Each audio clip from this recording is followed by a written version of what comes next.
mtukufu. Mheshimiwa Hakimu Mkazi Mkuu, naitwa Nasoro Katunga, wakili wa serikali mkuu. Nasaidiana na Tawabu Isa, wakili wa serikali mwandamizi. Jobu Mrema, wakili wa serikali mwandamizi. Subiri.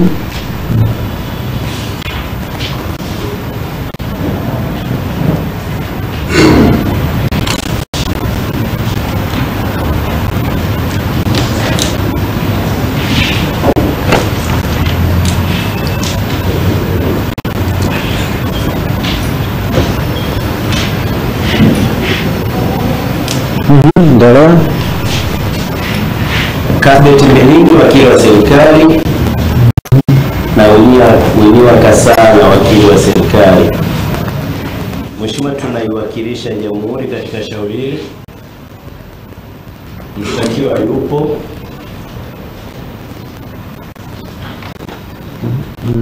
Na Mheshimiwa, shauri inakuja kwa ajili ya kutajwa. Mshtakiwa yupo. Ndio mheshimiwa. Ndipo tayari.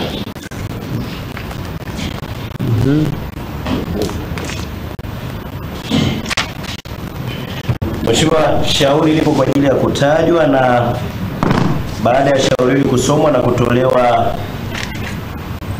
maoni ya sheria yaliyopigwa, ndipo sasa kwenye hatua ya kuamuliwa. Sasa uko kwenye hatua ya uamuzi wa kushtaki au kutokushtaki. Kwa Mheshimiwa, tulikuwa tunaomba tarehe nyingine tuje tuiambie mahakama ni nini kimeamuliwa.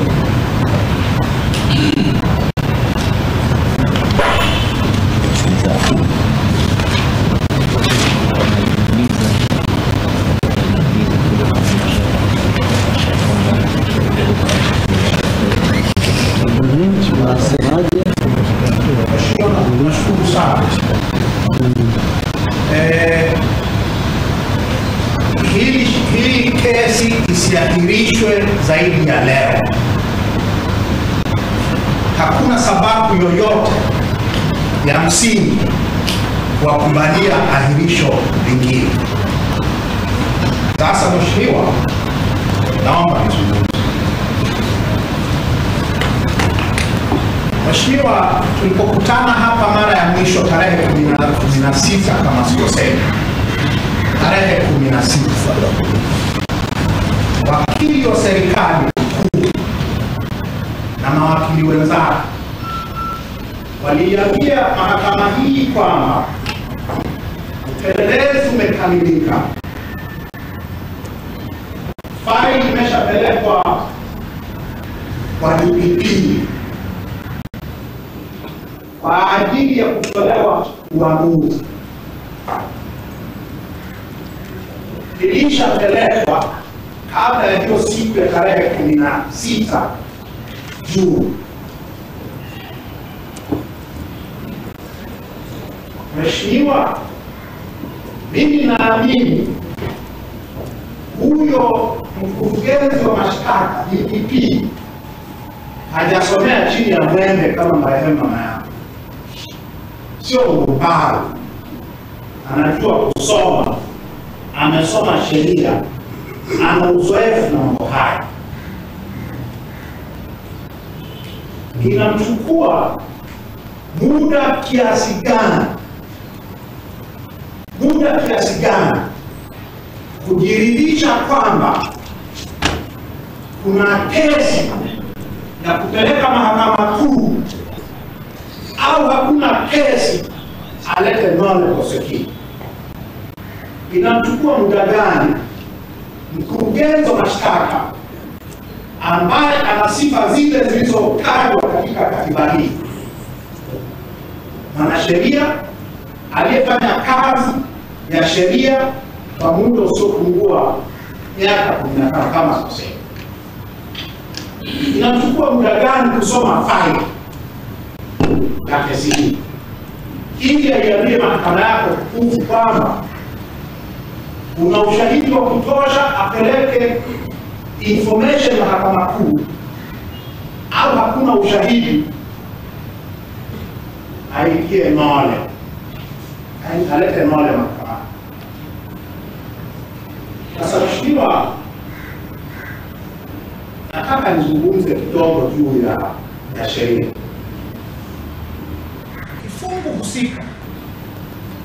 Kifungu husika ni kile alichokitaja wakili wa serikali mkuu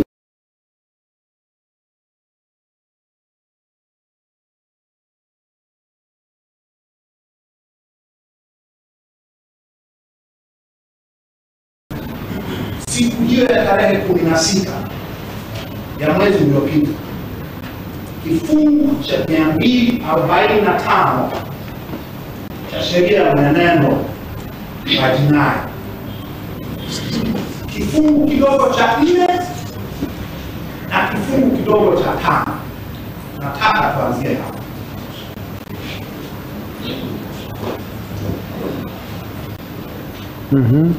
Mheshimiwa, kifungu kidogo cha 4 cha 245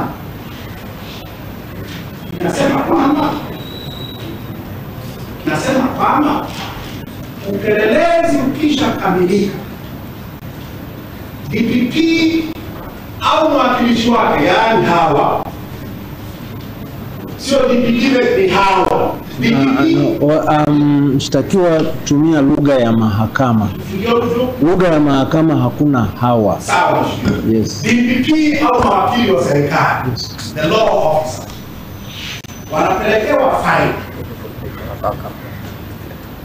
Upelelezi ukishakamilika, wanapelekewa faili ili wataamue upelelezi huu una ushahidi wa maana wa kupeleka mahakama kuu au la. Hii ilishafanyika. Kitu ambacho tulitazamia tuambiwe leo, na nachokuomba Mheshimiwa uwalazimishe wakisema, wakifanya, hakuja kwenye namna ya kuwalazimisha. Kitu tulichotegemea leo ni kifungu cha 245 kifungu kidogo cha 5 kuingia hapa. Na kifungu hiki kinasema, Mheshimiwa, mwendesha mashtaka wa serikali au afisa mwingine wa umma, yaani mawakili wa serikali hawa, baada ya kuchunguza faili waliopelekewa under subsection 4, baada ya kupelekewa lile faili na maelezo ya mashahidi, kama wakili wa serikali, kama DPP au mawakili wake wa serikali wanaona kwamba ushahidi uliopo hautoshelezi, sheria inasema he shall immediately enter a nolle prosequi. Immediately, mara moja.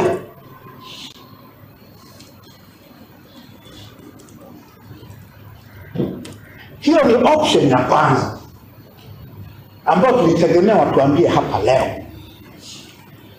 Faili limekamilika, tumelisoma, hakuna ushahidi, tuna enter an immediate nolle prosequi. Sheria inasema shall immediately. Option ya pili, kama hiyo haipo, option ya pili inasema kama bado DPP au mawakili wake wa serikali wanaona kuna sababu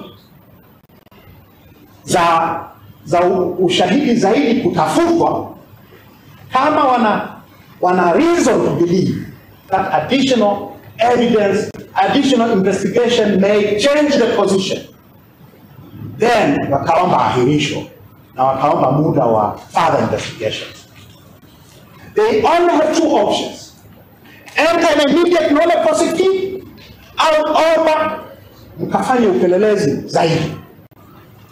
Those are the only two options they have under the law. Faili haliwezi likasomwa kwa mwezi mzima na ofisi ya DPP na mawakili wake wote. Hii maana yake ni kwamba tutakuwa tunaruhusu uzembe ambao hatupaswi kuvumilia kwa dakika moja. Mheshimiwa, Kwa hiyo hoja yangu ni kwamba kama wana ushahidi, wanaona wana ushahidi wa kutosha, information haipo. Kama hawana, no, prosecute now, immediately. Sasa mheshimiwa, leo ni siku yangu ya 83 gerezani. Siku ya 83 gerezani. Wiki ijayo nitakuwa na siku 90 gerezani. Sasa mheshimiwa, kuna watu hawaelewi, kwa watu wasioelewa wanafikiria kwamba hii ni kesi ya kwanza ya uhaini nchi hii. Hii sio kesi ya kwanza ya uhaini nchi hii. Tuna mifano ya kesi za uhaini nchi hii, na tuna mifano ya namna ya kesi za uhaini zinazopelelezwa na zinavyoendeshwa. So they should not behave as if this is the first treason case in this country. Mheshimiwa,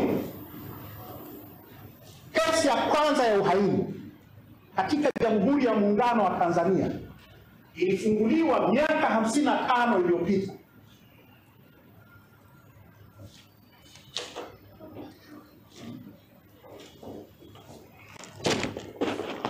Tanzania watakuwa wameisoma labda, sina hakika kama wameisoma.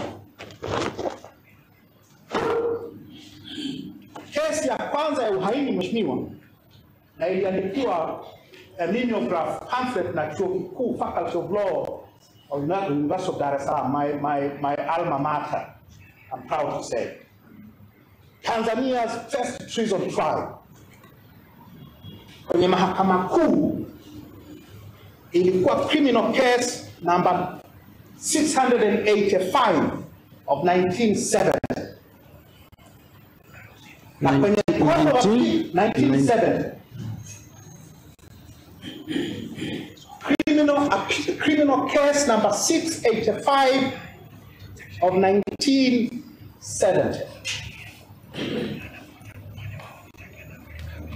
Now Sessions case, criminal Sessions case number 103 of the same year.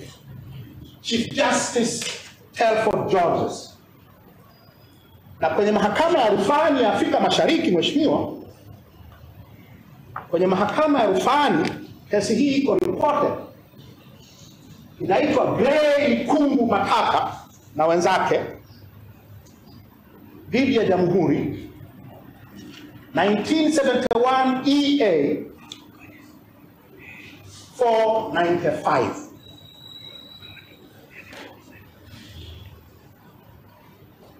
Kesi hii mheshimiwa ndio kesi yetu ya kwanza ya uhaini. Ilikuwa na washtakiwa 9, and this is very important. Hii ya sasa inamshtakiwa mmoja. Kesi yetu ya kwanza ya uhaini ilikuwa na washtakiwa 9, wakiwemo mawaziri Michael Mowbray Kamaliza, Bibi Titi Mohamed. Ilikuwa na military officers, Captain John Dastan Lifa Chipaka, Captain Lieutenant William Magori Chacha. Ilikuwa na military officers, na ilikuwa na wanachama maarufu 5 kama hao na Michael Kamaliza, Bibi Titi Mohamed and others. It was a major case. Sasa mheshimiwa, ukisoma hukumu ya mahakama ya rufani ya Afrika Mashariki, hukumu ya President Dufus, Professor Mgongo Kimbo alikuwa anatuambia kumtaja Dafas. President Dafas au Dufus alisema kwenye ukurasa wa 495, hii kesi kubwa hii kwenye mahakama kuu katika hatua zake zote from committal to high court to court of appeal of East Africa ilichukua miezi 6 na siku 17. Miezi 6 na siku 17. Between the time the accused persons were arrested in April of 1970 and the time the Court of Appeal of East Africa decided the appeal, miezi 6 na siku 17, ilikuwa na washtakiwa 9. Matukio yaliyokuwa yanalalamikiwa ya uhaini yalifanyika mengine Uingereza. Oscar Kambona alikuwa Uingereza, mengine yalifanyikia Kenya.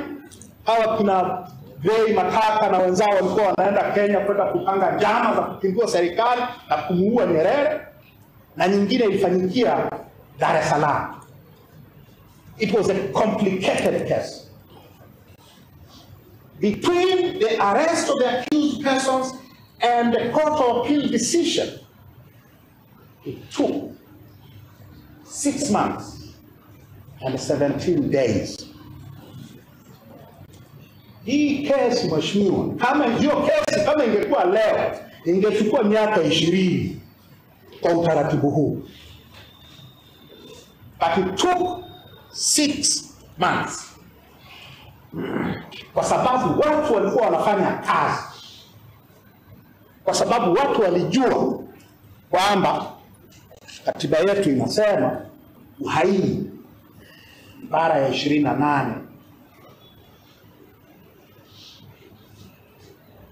ibara ya 28, ibara ndogo ya 4, uhaini kama unavyofafanuliwa na sheria utakuwa ni kosa la juu kabisa dhidi ya Jamhuri ya Muungano. People took treason serious. Hawa mawakili wa serikali mheshimiwa have not taken this case seriously at all. Tunamaliza miezi 3 hatujaanza. Ile kubwa ilichukua miezi 6 na siku 17 kumalizia kwenye Court of Appeal because people wept.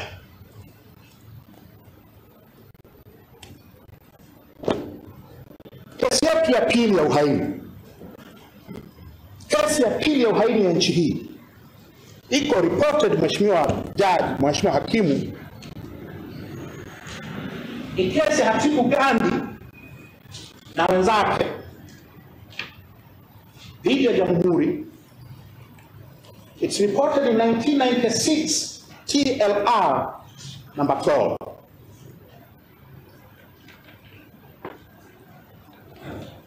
Ilikuwa na washtakiwa 19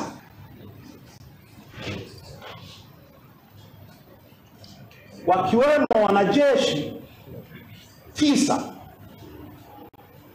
na waliobaki walikuwa raia, civilians. Washtakiwa 19. Matukio yaliyokuwa yanalalamikiwa ya uhaini ilikuwa ni kutaka kuipindua serikali kwa kutumia jeshi na kumuua rais wa Jamhuri ya Muungano. Hiyo kesi mheshimiwa, matukio hayo yalifanyika mengine Kenya.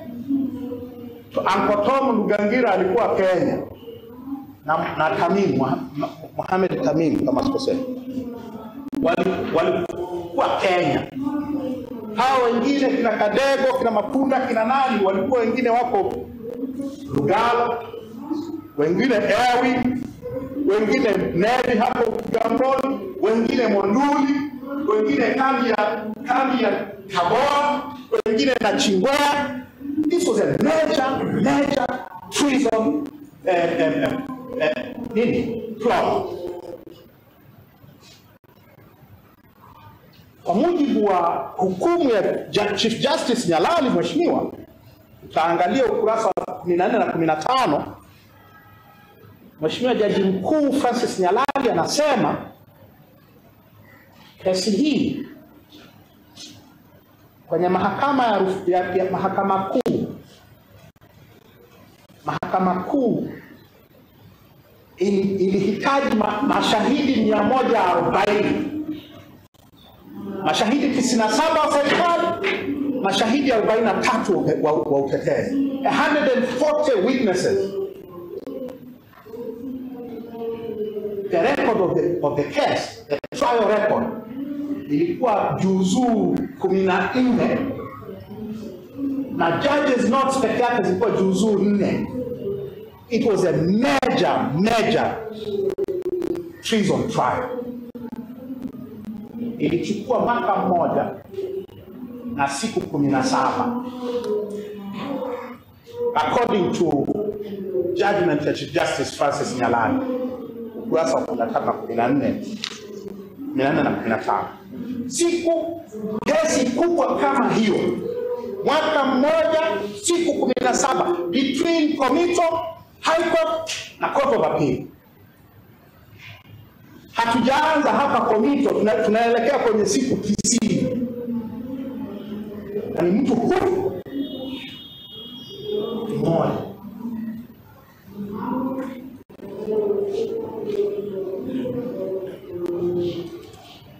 Kama ingekuwa hivyo leo, kesi ya aina hiyo, mheshimiwa, wewe ungeretire, mimi ni pengine ningekufa, bado hawa wanatuambia tuahirishe, ama maafisa wa serikali hapa kwa utaratibu huu.